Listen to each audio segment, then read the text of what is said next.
She was sitting at a cafe when a stranger walked up to her and said her full name. Not just her name, but her secrets, things no one should know. He leaned in and whispered, "He's lying to you, Amaka." And then he disappeared into the crowd.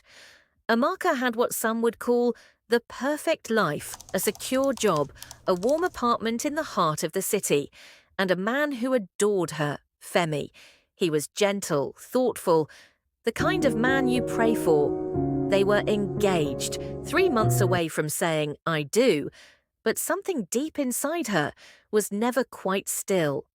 3 days later, she saw the stranger again, this time in her church. He sat at the back pew, alone, watching. He didn't speak. He just walked up, handed her a flash drive, and mouthed the words, "Check it, tonight." That night, curiosity overpowered fear. She inserted the flash drive into her laptop.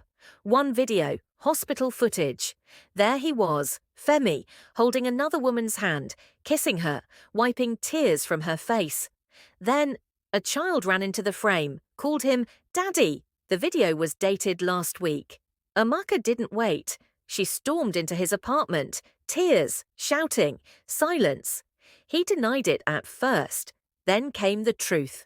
"I was protecting you," he said.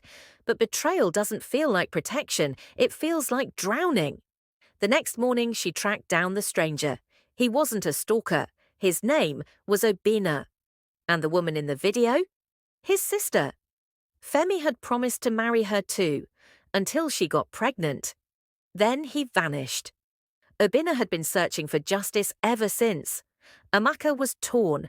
She could destroy Femi publicly or walk away quietly. She chose the quiet. She moved out, cut ties, and stood alone with a heart full of bruises.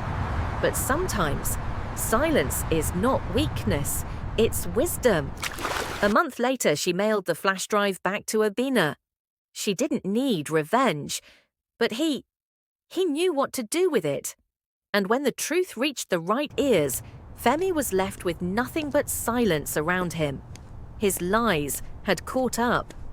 Amaka moved to a new city, started over. She didn't rush love. She learned to love herself. She painted again, laughed again. And every now and then, she remembered the man who whispered truth into her life.